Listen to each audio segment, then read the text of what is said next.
अब हम लोग वज्र गुणन विधि से कुछ सवालों को हल किए हैं। पुनः उन सवालों और आगे सवाल को प्रैक्टिस कीजिए। पुनः उसी सवाल को बनाएंगे हम लोग आगे।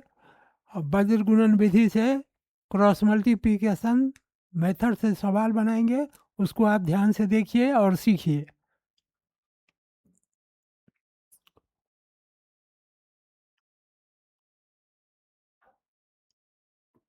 वज्र गुणन विधि। अब हम सवाल इसके लिए उतारेंगे। सवाल 2x plus 3y equal to 7, 6x 5y equal to 11। अब हम क्या करेंगे, इस सवाल को फिर से लिख लेंगे। 2x 3y minus 7 equal to 0, 6x minus 5y minus 11 equal to 0। ये समीकरण 1 हुआ और ये समीकरण 2 हुआ। अब a1 a2 2 6 b1 b2 c1 c2 11। अब a1 बाई a2 बराबर नहीं है b1 बटा b2 के। ये है 2 बटा 6 और ये है 3 बटा माइनस 5। यहाँ तक बना लिए। अब बनाएंगे उसको हम। x का मान कैसे निकालेंगे, तो फार्मूला लिख लीजिए। b1 c2 minus b2 c1 बटा a1 b2 minus a2 b1। तो हम पहले x का मान निकाल लें। x का मान b1 3 गुने c2 11 b2 minus 5 c1 7 a1 2 b2 minus 5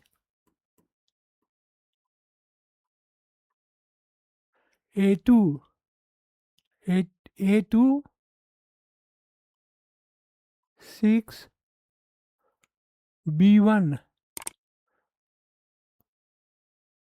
3। अब हो गया 11 या 33 प्लस 5 सतह 35, 5 दूनी 10, 6 तिया 18,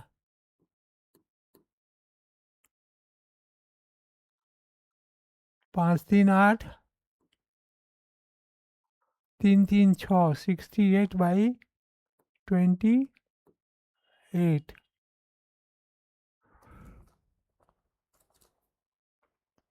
इसका आंसर देखें।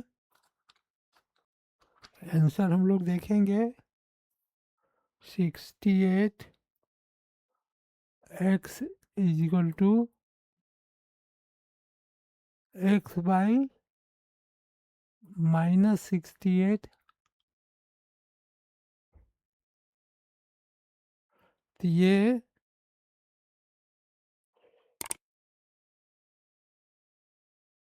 33 5 सतह 35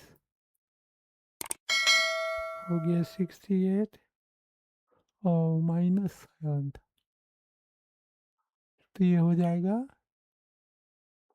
x equal to x by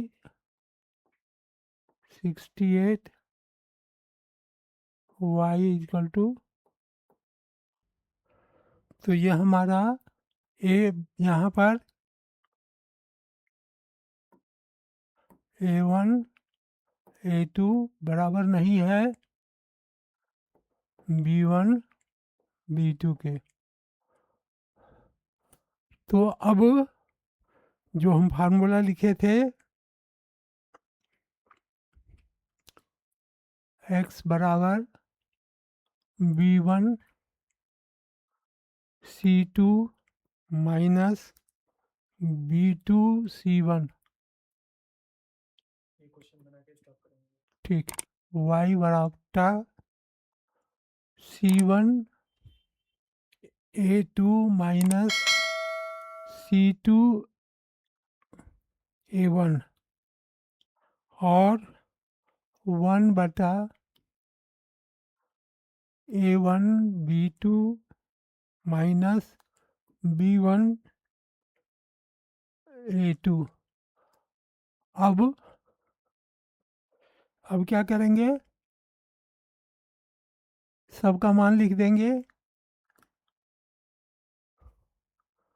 3 minus 11 minus 5 into minus 7 बराबर y बट्टा -7 6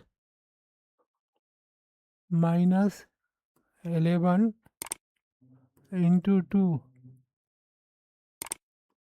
1 बटा 2 माइनस 5 माइनस 6 3 x बटा -33 माइनस 35 y बराबर -42 प्लस 22 बराबर -10